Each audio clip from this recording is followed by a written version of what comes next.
welcome to Turn the Page, the official podcast of the Syosset Public Library.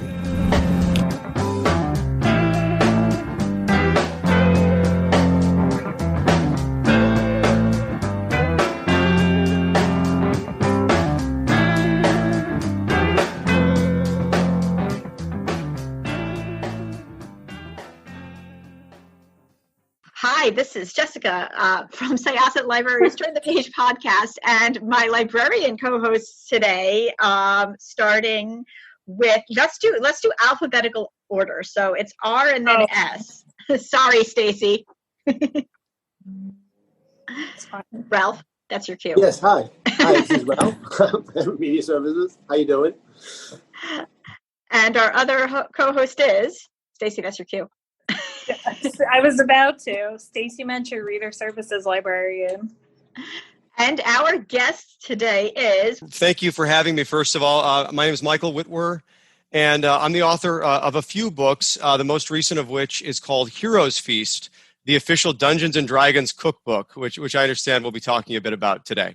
Really nice to be here, and really nice to meet you all. It's a pleasure to meet you. You were on our list of people to get because, as I think I mentioned pre-record, we are all gamers here. I guess, does anybody want to just quickly mention how they got into gaming and when they got into gaming, starting with Ralph, then Stacy, then me, and we can get to Michael? I want to really date myself. I got into D&D when I was about maybe 14 years old, so this is about the first edition rules. And just through a friend, I remember watching the cartoon. I loved it. I said, oh, this is a game we can play this? Oh, how does that work? Oh, it's like something like fun. We can pretend to be swords and knights and stuff. And I'm down. Okay.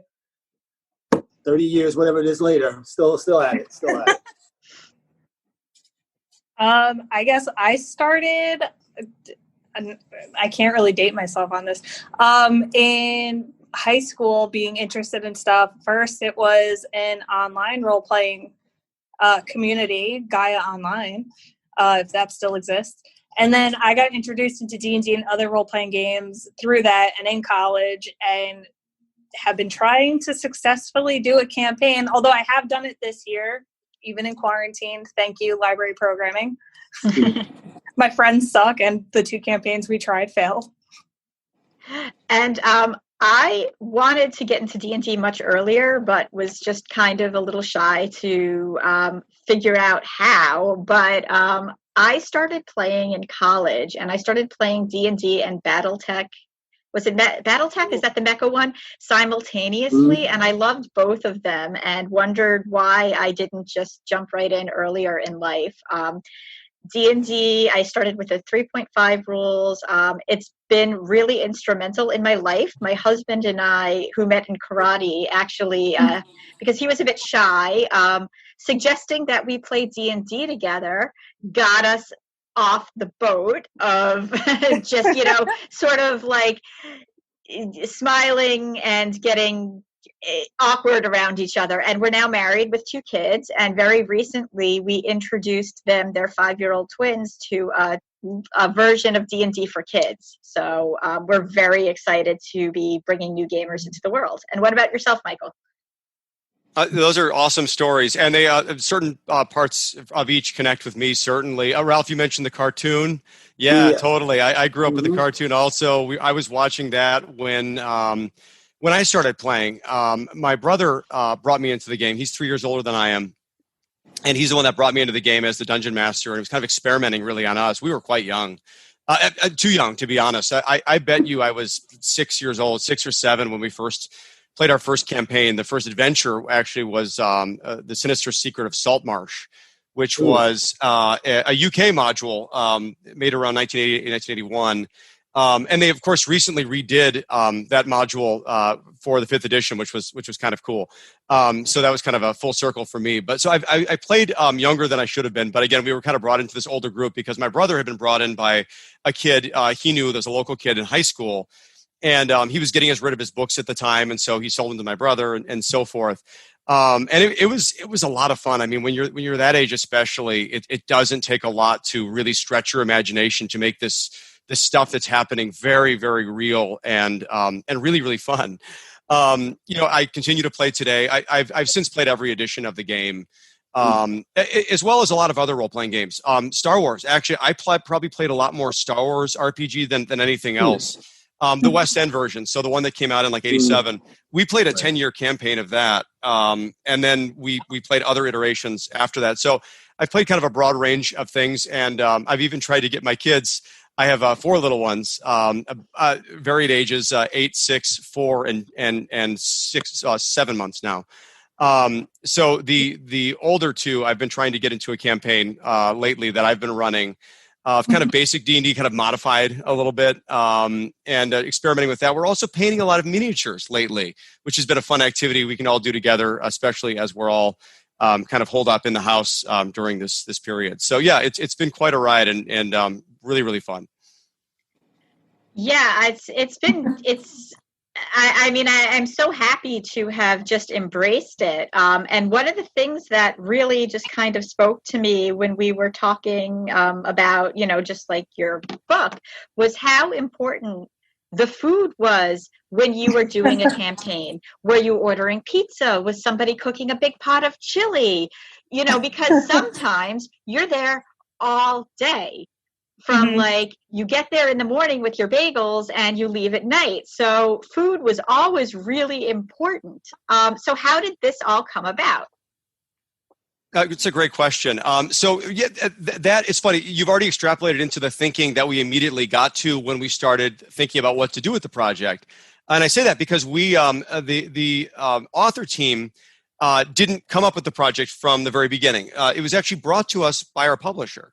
So pretty interesting story. So we were, the author team that I worked with here, Kyle Newman, John Peterson. My brother did not join us for this, Sam Witwer, who worked on our last book, and I'll get to that in a second. We were wrapping up a project called Dungeons & Dragons Art and Arcana, which was a 50-year visual history of the brand. Big coffee table book that came out in 2018 with the same publisher, 10 Speed Penguin Random House. And that project was just so much fun. I can't say enough about it. It was an archaeology project. We were finding all of this weird old art from, keep in mind, when D&D came out, it was such a homebrew game. And it frankly wouldn't have occurred to a lot of the original designers and artists or whatever to even keep this stuff as being important, right? So think about the cover of the original Player's Handbook, right? We know that now to be an iconic piece of art. But where that piece of art ended up was a big mystery, and that was true of a lot of stuff like that. So we had finished this Art and Arcana project, which was again part of an art book, but part actually trying to find all this stuff and putting those original paintings for the first time published in this book without trade dress and things like that. So we finished that project, and that was the same author team: myself, Kyle Newman, John Peterson, and my brother Sam. For this project, our publisher came to us, and our publisher. It is over a few different imprints. There's 10 Speed, which does beautiful, comprehensive cookbooks in and of themselves. He's also over Clarkson Potter. And Clarkson Potter does a little cookbook series called Barefoot Contessa, you may have heard of once in a while. I think she lives around here or something. I think so. So they really, really knew cookbooks. And so they came to us and said, hey, we've had this idea for a while. We think it would be an awesome idea to do a D&D cookbook, and having just done this successful project with them, we were, I think kind of the obvious team to go to. My brother at the time was way too busy to stay on for the project. So he actually dropped off for this one. But the remaining 3 of us went ahead and took it on, and we really started thinking about what you just talked about, this idea that food is such a part of the game, the practical part of the game, being together for hours on end, all-nighters, all-day sessions. And we really thought about wow, there's so many elements that really connect here. These are tabletop experiences. They're really social experiences. So we came up with this goal about how can we use a cookbook to enhance the game experience itself. And if we could achieve that, we knew we could do something really cool and really successful.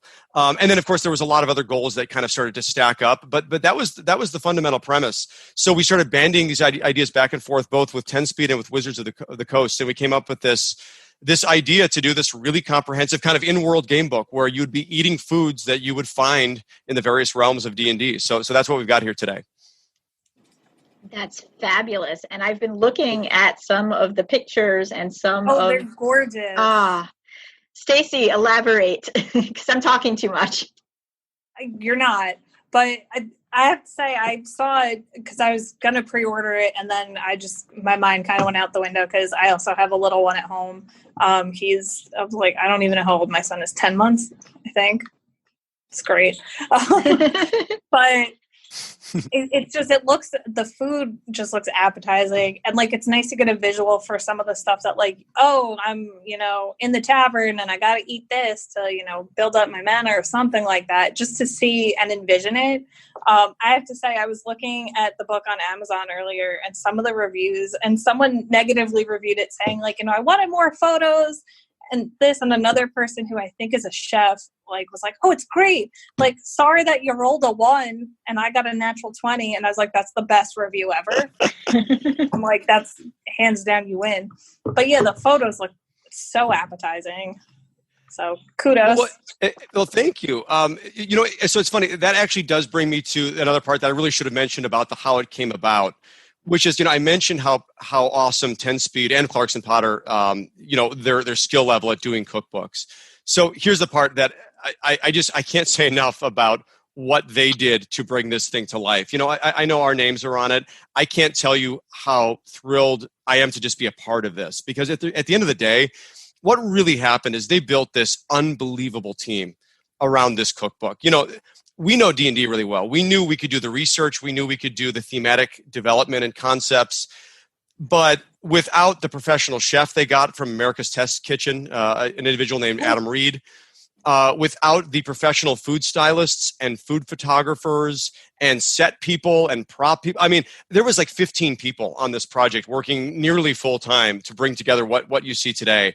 And that really explains the level of photography and illustration, all the other pieces that came together to make this thing really work. So again, I cannot say enough about the team that 10 Speed surrounded us with, and Wizards of the Coast for that matter, to make this thing really come to life. It was a dream project. It was so darn fun. I can't tell you.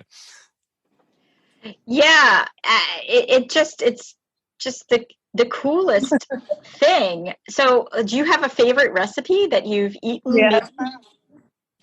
Yeah. So what's interesting. So again, as the direct author team, the 3 individuals I talked about, we all love food. We all cook at different levels. I would call myself I cook. I wouldn't say I'm a chef, or maybe I'm a novice chef. Although I will say I may have leveled up as part of this process, because I did cook through the book. I cooked through nearly everything. Not everything quite yet. And I will tell you, there's a couple of dishes I'm holding for holidays. The Hamlet golden brown turkey I haven't made yet, because I figured I've got Thanksgiving coming up, so I might as well. Perfect. But nearly everything else I've actually cooked through and learned a lot. I was able to actually give a little bit of feedback on a couple of dishes with regard to the actual nuts and bolts of them, in addition to the thematic stuff, which we were constantly giving feedback and back and forth on. So let me just tell you, my personal favorite sections are the Elven section and the Halfling section. That is not to leave out or to bash the quality of the human section or the dwarven section or the uncommon section. They're all delicious. I think the dishes that Adam Reed put together based on these concepts and this textual stuff that we were able to give him was amazing. But the Elven section has a much lighter fare. Again, it's based on this notion that elves typically eat lighter type foods. Their iron rations are made up of dried fruit. It's called quithpa. That's from various books. They eat breads and cheeses. They very rarely eat meat. And so as someone who actually likes a good steak or a burger or whatever, I was actually surprised how much I just adored the Elven section in terms of the makeup of those foods, which are actually mostly vegetarian. Then take the Halfling section. It's really hard not to like the food in there, because it's like all comfort food, right? It's like tomato soup with grilled cheese type stuff. It's cheese fondues. It's cream puffs. It's decadent. Stuffed French toast. It's really decadent food, and it's like outrageously delicious. Now that said, I would say just about everything in its own way is super delicious. So I wouldn't want to leave anything out. My single favorite dish, to answer your original question, is actually the dragon salmon, which is in the Elven section. It's a half-elven dish from Eberron, actually, that particular realm. And it has an unbelievable sauce. In fact, my story around is that the night I made it, my mother-in-law happened to be in town, and she's from the Pacific Northwest, loves salmon, knows salmon. And so I knew we had struck something really good when I made this, and she immediately asked for the recipe for the sauce, which is not something she would do lightly, nor is it something she would do just to make me feel good. So I thought that was a huge testimonial towards the quality of that dish. The dragon salmon was awesome. As a fan of salmon and someone who's always looking for new things to cook for my family, I will be making that. My husband loves salmon, and I think we're getting a little tired of the cycle that we have right now. I think it's great that you have a variety, it seems, across from like the meat eaters, vegetarian. Are there any vegan recipes? I mean, not that I'm vegan, but... I believe there are a couple of vegan recipes, but because of the nature of those ingredients, I would have to actually double check, to be honest with you, about what would actually categorize as vegan. Many vegetarian. I believe there are a couple of vegan recipes outside of drinks, of course, because there is, of course, a fairly extensive drink section as well, which is a fun section as well. We knew we had to have that. So those, of course, would fit any appetite. And by the way, there are, of course, spirits and alcoholic drinks, and there's also non-alcoholic as well, because we knew we needed to cover the gamut there. So I'd have to check on the vegan part in particular, though. I suspect there are at least a couple. That's awesome. fabulous. I want to experiment with some of those libations. I'm just going to say that for me, if you want my favorite drinks in the book, I think the Potion of Restoration and the Mind Flayer are absolutely knockout drinks, literally and figuratively in their own way. They're pretty potent, but I just thought they were just awesome. I mean, these are cocktails I would order anywhere, and I'd never had anything quite like them before. The Mind Flayer is this kind of almost grape slushy vodka drink, super cold, super awesome. It's a Mind Flayer. And the Potion of Restoration is a gin-based drink that's got lemon and creme de mure, and it's a super tasty drink. So again, I really, really recommend both of those. What about desserts? So every section has its own desserts. And I should probably mention that. I keep talking about these different sections. So one of the things we did during development, we thought an awful lot about providing a balanced menu that really covered the whole gamut of what it meant to be living in the D&D realms. And so we have sections that are structured based on the different fantasy cultures within the D&D worlds, right? Usually these playable cultures that are most popular. So there's human, and there's halfling, and there's elven and dwarven, and so forth. So those are the sections we have. And when we developed the recipe menu, we actually came up with, based on the research, 130, 140 different recipes that we had to whittle down to about 80 at the end of the book. And a lot of times that whittling wasn't a matter of whether something was high quality or not, or this or that. It really had to do with having a balanced book to give you different options, So desserts was, of course, part of that. We knew we needed to have desserts appropriate to these different cultures. So again, I'm going to go back to the Elven section for a second, because there's only one dessert in the Elven section, but it's called the Meal's End, which is a kind of a whipped cream meringue dish, which is like super, super light and delicious. I would eat it all day. I would just eat it all day. There's also some really, really robust. There's like an espresso pudding called black pudding.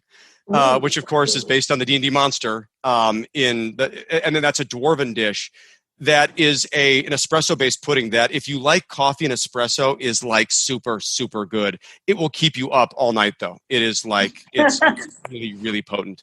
We have a hot chocolate that's very much the same way, that is in the halfling section, which is full of espresso. I guess we like caffeine. I'm realizing it as we're talking. I guess we really like caffeine. Oh, yeah. But I mean, honestly, it's full of absolutely delicious, decadent desserts, in addition to much more sensible dishes, as you would expect across the fantasy cultures. Quick question. I'm curious. Did you get your inspiration sometimes from like medieval European dishes? Like, where did you get some of the ideas from it, or from ancient cuisines? I'm a big follower of there's a YouTube channel, Cuisine of Ancient Rome. I like to listen to that because it's very interesting, just what people ate and drank back then. Just curious, is that some of the inspiration from some of them? Yeah, certainly. And more often than not, what we would do is we would follow what the D&D realm was kind of dictating to us in terms of different ingredients and stuff. So it wasn't so much a matter of saying, oh, this is all based on kind of like, medieval, European food. We didn't want to make it that bland. Now, when it was appropriate, we would do that. But we really tried to draw from every realm and every area within every realm. So a good example is in Forgotten Realms, there's a bunch of different continents that you can draw from that have a bunch of different stuff. So there are certainly foods that are inspired by kind of medieval Europe, but we try to cover the entire gamut, and there are foods that would be just as appropriate. South American cuisine, foods from Asia, foods from all kinds of different areas, and you'll see a big mix of those within the book. So yeah, it would be really hard to quantify like, oh, it's just kind of based on this and that. We really tried to just draw the inspiration from the text directly and then let Adam Reed come up with what ingredients he thought could make it work in our world. Because again, a lot of times we were able to give him ingredients that he could work with. But again, sometimes it was stuff that doesn't exist in our world, right? Sometimes things where they would use like I'll give you one example. In Faerun, they have like it's kind of like cattle, or it's almost like buffalo. It's called Rothe, which is basically a Forgotten Realms version of like a buffalo. It almost looks like a bantha, actually, from Star Wars. Is what it looks like.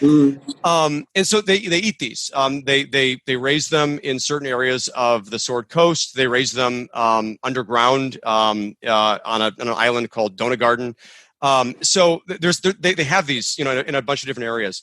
And so we would have to kind of find out, like we would give them this information, and then we would try to say, well, this is kind of like beef or buffalo, so make sure that you use something like that. So that was kind of part of the recipe development process. And again, we came up with this really eclectic, interesting, diverse set of foods just based on kind of going through that methodology. Cool. Are there any drow recipes? I'm just curious. Any dark elf recipes? I'm interested what that would be. Yeah, we have a couple. So actually, okay, maybe that's the best example of kind of how we thought about this. So the Underdark is full of mushrooms, right? So we have drow mushroom steaks, for example, which are made of big, delicious portobello mushrooms that have this balsamic vinegar sauce. Those are awesome, by the way. One of my favorite dishes, also in the Elven section, when you know it. So we have drow mushroom steaks.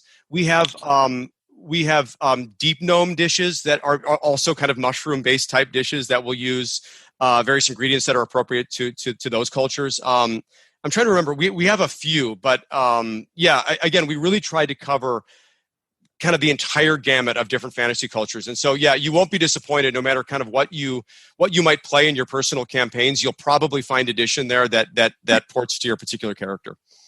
Nice. That's exciting. So what's your favorite character to play? Gosh, that's a good question. That becomes a harder and harder question for me to answer over time because I've played a lot of different types of characters. So I'm playing a monk right now, which I love. I love this particular character. I think it's super cool. I love the notion that the hand-to-hand element I think is super cool. I love that if he doesn't have any weapons or stuff on him, he's still like fine. I think there's something really cool about that. So I really, really like that. I've played a bard many times. For some reason, I was really, really thought it was fun to play a bard, partly because it's such an eclectic character. You can do so many different things with this. I once played a bard that pretended he was a paladin. So in other words, I told everyone else in the group I was a paladin. He would carry a sword. And because he could do little cantrips and stuff, he could kind of pretend he was a paladin. But he wasn't. But that's how he would, So he was kind of, that was kind of a fun one. I've played a lot of different types in the past, but right now I'm really loving the monk class. I think that's been a lot of fun to play. What about you all, Ralph? I've always loved clerics. I just like the idea that you draw your power from an outside source and it makes you strong. And I like that balance of offense and plus you can heal people, you can help people. And you're always the one that everybody comes looking for. Like, where's the cleric? Get the cleric. I always like to be the important one like that. Without totally. a cleric, you're in trouble. Totally. So I always like that, and always that. I love in the D&D campaign they have such a variety of deities and demigods was one of my favorite books to read. It was just so much mythology in there, both the made up ones, so to speak, and the ones based on mythology. I thought they were just so I just love that. I would just pick various. I think the Moonshae Isles campaign, there was sort of like an Earth Mother type, and I remember using that a lot. And that was my favorite. You'll be happy to know there is a Moonshae seafood risotto in the book, actually. That's one of the dishes that also an elven dish and one that's particularly delicious. So I'd recommend that. I only mention it because you mentioned the Moonshae Isles, of course. So yes, cool. I've just decided, Ralph, like we're just going to go to your house and you're going to cook for us. Done. Let's do it. I mean, and then we'll also play a campaign. Yes. Yeah, I've been dying to play for a bit, which is why it was not the 1 hour mini game that we've played for programs. That was fun, but I mean, I want a campaign, and it was super super fun introducing my children to role playing in general, because they're natural storytellers and they love playing make believe, and they've been cooped up in the house for a while. So just they had so much fun, and we expected one of them to really argue. My husband was the DM for the first game, and I played a fighter because they both wanted to be magic users. We really expected one of my sons to argue with him about, what he rolled, but he was very good with it. And it's teaching him basic math skills too, which was cool. But like one of my favorite moments was like their characters were in like a lake, a pool of water. And my son says, oh, well, I look down, and, like, well, what do I see when I look? And my husband said, you mean, like around? And he goes, no, in the water. I want to know what's in the water, which was really cool because, he's 5. And that was a really abstract thought to have. So that was really cool. I think my other son is going to be the one who's going to just sort of like mess things up in a tavern, like he's going to just go in and start throwing plates because he can. Stacy, do you have a favorite character you like to play? I typically am a magic user. I've recently played as a sorcerer. I do like clerics. But I actually want to be a fighter next time I play, because I don't typically go that way. So I'm like, let's think out of the box. Yeah, I usually play magic users as well, but I'm trying to move beyond my comfort zone. I've done cleric, which I liked, and I've done Bard, which I've also enjoyed. And I think like one of my favorites, and I know Stacy knows this, is that like 2 times I've played characters based on characters from the show Daria, which was super super fun, because I had one character who was based on Daria's sister Quinn, and she would just completely critique everybody's fashion when we'd like run into other adventurers or enemies. She'd be like, oh really, are you wearing that was fun. And then I had like the other end, my grumpy cleric, who just like I guess I'll heal you, but you're just going to get hurt again, you're in for a world of pain, which was also super fun. So that's awesome. That's amazing. What do you attribute to, D&D has really become, it's always been around, and we're running out of time, so we might want to jump back up. I'll say this when we want to jump onto the other one. But what do you attribute to the longevity of D&D, and also just how popular it's been getting just in the mainstream? It's not something that people are really embarrassed about doing anymore, which is possibly why I didn't pursue it earlier. You have celebrities playing D&D on television. Everybody wants to talk about it. Yeah, right. No, I think you're really keying on something here. The geek shall inherit the earth, right? It is one of these things where I think it's become, honestly, I think one thing that happened that seems pretty clear to me at this point is that people that grew up playing D&D, a lot of people that grew up playing D&D, it was obviously this wonderful kind of cultivation ground for their imagination, and so many of those people became really, really influential in performing arts and in technology. And again, there's a whole range of things I think that a lot of these people went into. And so in part, I think the stuff they do today, I give you a lot of examples. When I think about the individuals who created Doom, that big first-person shooter video game, John Carmack and John Romero, they both based that game on their personal campaign of D&D. They were inspired by it. The actual dungeon crawl element of it came directly from that game. And of course, if you think about how important first-person shooters are to the video gaming in general and how pervasive that is now, again, that has its roots in D&D. There's all kinds of gamification elements that come directly from D&D, whether you're talking about leveling up. We use that term now, it's just a ubiquitous cultural term. It's a D&D term. it comes directly from that, or the idea of hit points. These are all elements that were once unique to this quirky little tabletop game. So I think you've got things like that. And I honestly, I think you just have a lot of people that are very influential that just grew up playing this game and were really inspired by it.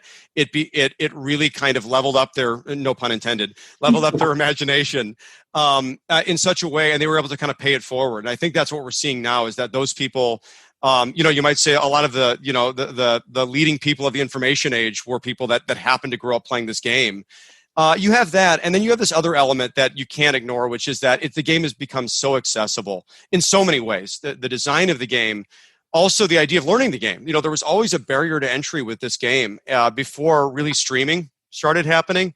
And, I think there was a time where people would look at this from outside looking in and say, this is too complicated. It's all these weird books. And especially if you're a spellcaster, gosh, you got to memorize all this stuff. You got to figure out all this. And all of a sudden you start watching Critical Role or take your pick of another great streaming show. And you say, this isn't that complicated. In fact, I don't know if I need to know much of anything. Let the Dungeon Master take care of the mechanics. If this is all it is, this kind of notion of kind of group storytelling, and you're playing this, it's very easy for one to understand what it is once you can see it. And it's easier to see it than it's ever been before. So I think a combination of those types of things have led to a huge resurgence of the game. And of course, once you're hooked, right? It sounds like a lot of us have been playing for a long time here. And there's a reason for that, right? There's nothing quite like it. And so I think that those all kind of lead to a pretty exciting time for the game, certainly. So I want to discuss a little bit about how D&D has become a lifeline during quarantine. Mm-hmm. Yeah, I think that's the right term for it. Is it has absolutely been it's been a huge lifeline, both for me and my friends, and I suspect for many, many thousands and thousands, maybe more, maybe it's millions of people out there this year, as we're all kind of holed up in our houses trying to find a way to connect. But I think one of the most I can tell you how it's working for me, and I suspect that I'm not alone in this, is that very few people, I think, have the discipline to necessarily schedule talk time with their friends for whatever reason. I think that's something that you're just not inclined to do it. Oh, let's schedule 8 p.m. every Saturday. We're going to go talk. It's a great idea if you do. It's just I don't think most people would do that. But when you schedule a game for some reason with 4 to 6 to 8 to 10 of your best friends, all of a sudden that somehow becomes a very, very above board thing to schedule. And then you do it and you schedule it. And all of a sudden you find yourself hanging out with your friends once a week, maybe more than you were before this whole period started. And that's what we've been doing. We haven't missed a day for, I think, 6 or 8 months because we're tightly scheduled and we meet every week doing this. So it's been a huge lifeline for me and mine. And I suspect for a lot of people out there who really need social connection right now. And this is really filling a wonderful gap. I think it's great that Wizards of the Coast has released so much material also, like so many modules for people to use during this time. It's just been so generous of them. I think Wizards really understands how psychologically important this game can be right now, and we need material, we need content. They want to make it as easy as possible, obviously, for people to be able to get on and play. And I think they've done a spectacular job really keeping a steady stream of awesome, really, really awesome material out there. I can't say enough about the team over there. So regards to the cookbook, in isolation, has anybody done sort of like a Heroes Feast club where maybe at your own house you make a different dish and critique how it tastes, or make the same dish and see if you're tasting the same thing? So believe it or not, so the book's only been out, for a week, and we're already seeing a bunch of people that are doing cooking shows based on it and demonstrations. We're seeing people do that exact thing. They're building dishes and they're modifying them, which is wonderful. That's part of the homebrew element of D&D, right? We would expect you to do the same with food. We actually have a section in the book kind of giving you some recommendations about how you might bring it to the tabletop, literally and figuratively, right? So this notion of you might roll a die to substitute a protein in a various dish. You might, and even tips about the idea that, if somebody is hosting as the dungeon master, let's say, don't make the dungeon master cook as well. They've got a lot on their plate already. Someone else should take responsibility for this. So we actually have given a lot of tips and suggestions about how people can do it themselves. And again, our hope is that this becomes a thing in and of itself, right? That people do what they always do with D&D, is that they take it, they make it their own. That's one of the biggest magical pieces of D&D, right? Is that it's such a personal game. It's such a game about, that personal exploration, a game that only people, you and the people around your tabletop need to like. And that's what's so special about it. It's about, kind of, exploring in the confines of this thing that's homebrew. So it's really fun. It's also such a release. I mean, I think we did a D&D campaign, like an intro campaign online here at the library recently. And we did several. Yes, we did. The one that I'm thinking of, though, the Dungeon Master was a young man who I've seen grow up since, I think he was in story times with me years and years ago. And before pre-COVID, obviously, somehow we got into the conversation that he played D&D. And, I said, we're looking for maybe a dungeon master to kind of do games here at the library. And of course, COVID hit and I wasn't sure we were going to be able to do them. But then online games started to happen. And now that I think about it, Library Journal has their cover this month is actually about playing D&D online with libraries. So, yeah. I've got to check that out. That's cool. Amazing. That's incredible. Yeah, it just kind of hit me because it's been sitting there in my kitchen, and I'm like, I need to read this. So talking about it being a release, my character that I was given, because he assigns characters for an intro session, so people get an idea. Or if you just want to play a game, and you don't want to think too much into putting too much into a character right now. So he gave me a rogue, and I've never played a rogue before, ever. And I had so much fun. I just I played she was supposed to be really into money. You know what I'm thinking of, right? Yes. With the pottery. Yeah. And there was actually something with food in that campaign too, where because we watched it cycle through 3 different groups that tried it. And there was an NPC that if you complimented his food, he gave you more information. Yeah. But if he didn't, he was really gruff and rude. So I had to ask the DM afterwards. I'm like, was that the same guy? He's like, yeah, but the first time somebody complimented his food and that just sets him alight. And the second time you didn't care about his food, so he didn't care about you. But yeah, no, the character was just all about how much money can I get out of this? And at one point, we're exploring ruins, and she picks up a piece of pottery, in the middle of the dungeon crawl to run out and try to sell it to these archaeologists. But that's so not the type of character I play. And now I'm wondering if I should be playing more rogues. Do it. Well, you know what, though? You know what? Isn't that so cool about the game, though, that it's always been a place that you can experiment with different parts of your own personality and kind of try on something different. I think that's one of the coolest parts about the game is you can choose something that's so different than you are, and make it your own. I think it's so cool about it. I'm interested to hear that you had never played a rogue, but you made it your own and you found things that you made it work. I think that's it's part of the magic of the game for sure. What about Stacey and Ralph? Any really offbeat character, out of your comfort zone characters you've ever played?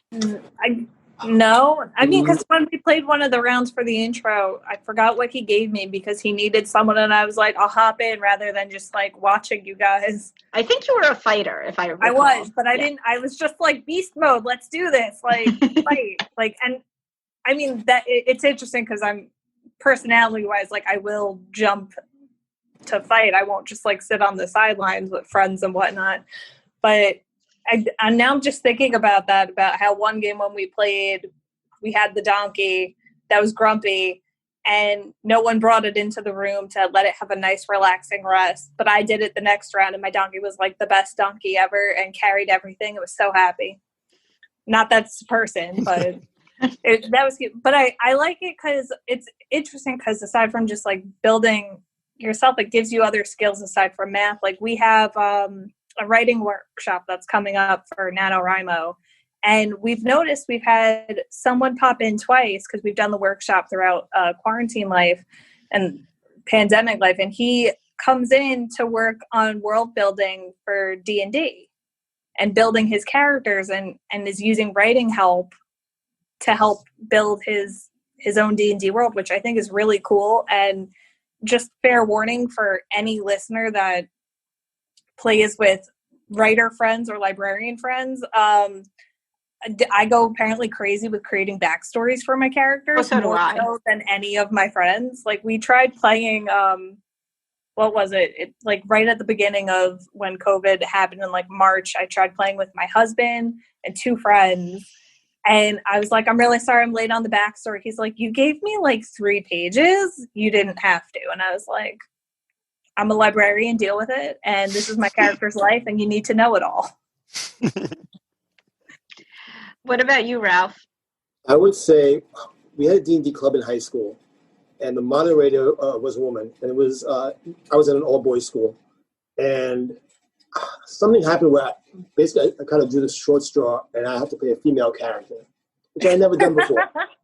I played a female. I remember it was a female elf character, and in doing it, at first I started playing it for laughs, like trying to be stereotypically quote unquote like female, but then as the game went on, I kind of, I don't know, really got to like the character, get into the character.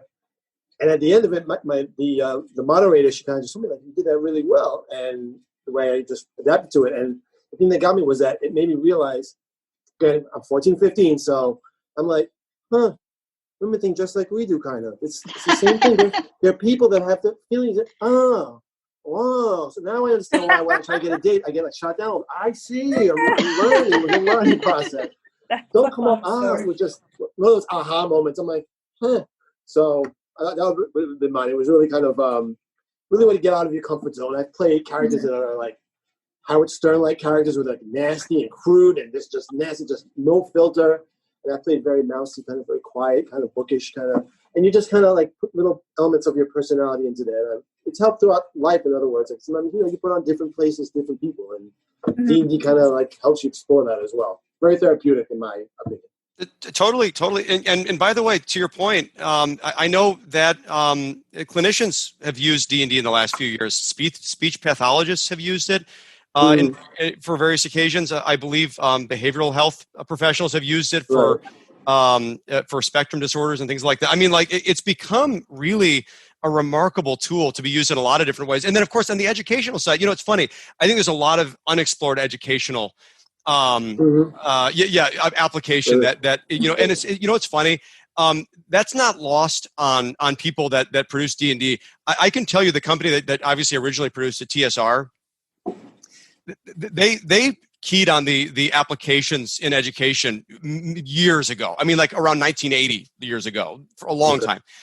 But honestly, what I think really shot that down was, I don't know how much you know about the history of D&D, but the Satanic Panic. Oh my God, we could do a whole episode about that. In fact, favorite topic of discussion, Jeff. We totally could. It is one of my absolute favorite topics of discussion, and I will give you an open invitation because I'd like to have a panel of people talk about that because it's huge. But anyway. For sure. No, it's honestly, it's so darn interesting. Yes, it's worth its own show. It's also really upsetting because of how many people's lives were destroyed by it. But, totally. Well, and in the case, absolutely, people's lives destroyed, people connected to the game, certainly. It really stifled the game in a lot of ways. And one of the ways it did was certainly the fact that this game probably would have had a lot of connection to education moving forward had that not happened, because it became off the table. You could imagine trying to pitch this game in some application, educational application in 1984 or 1985 when it's on 60 Minutes being accused of being psychologically dangerous to teens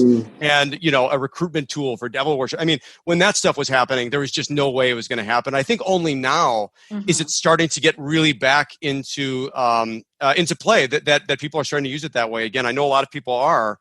And I think the sky's the limit for what it might be able to do to help people. And I think it's a really good tool for, a lot of times, a lot of us gamers. I mean, I know, Stacy, you're an extrovert, right? Yeah. I force myself to be an extrovert. But, like sometimes like you're like, interpersonal interaction might not be the strongest suit, or again, like I always wanted to play D&D, but I was afraid I'd come off too awkward, but it's a good way to it's a way for people to communicate, and also it extends like this like imaginative play that you're told is supposed to end at a certain point of your life, but like you still want to tell stories, you want to be involved in stories. Yeah, I couldn't agree more. I think it becomes a lifestyle. And and connecting it back to this project we just finished. Heroes Feast is basically, it's a lifestyle book. It's for the D&D player who wants to eat, wants to cook. And I mean, you could think of it very much that way. We're trying to, again, find areas where we can connect other parts of our life to this wonderful game that's done so much for us. And again, that's kind of that was some of the joy of the project. Certainly was just to be able to do something that extends the canon a little bit, that explores areas that haven't been explored yet, which was largely the case with food. So it was a lot of fun for sure. So one last question: is there maybe going to be a Heroes Second Feast? That was going to be my question: can we have more? So that's an awesome question, and I hope so is the answer to the question. I wish I knew. Presumably, if the book is successful enough, I know we had enough stuff left on the cutting room floor to be half done with the second edition. I can tell you already. In terms of conceptualization, of course, all the work needs to be done, which is an awful lot. But I would love it if that was the case, because there was so many things that we still had left to explore. So I hope so. Fingers crossed that the book is successful enough that it'll warrant a sequel. And we'll figure out where to go from there. But I hope so. But thanks for asking anyway. Okay. Well, this has been a wonderful, wonderful episode. As I said, you are welcome back anytime. Yes. No, thank you. It's been really fun to connect with everyone here, to meet you all, and to just be part of this. Thank you for having me today. And I really hope to come back again. I would love to talk about any number of D&D related topics. Well, now I have your email, so I'll be bugging you. Thank you so much. Really appreciate it. All right. So once again, this was Jessica, and my librarian co-hosts were Ralph and Stacy. And our guest. We're closing this chapter. Yes, we are. And our guest was Michael. Thank you so much. Thank you. Thank you. It's time to close this chapter of Turn the Page. Join us for the next episode.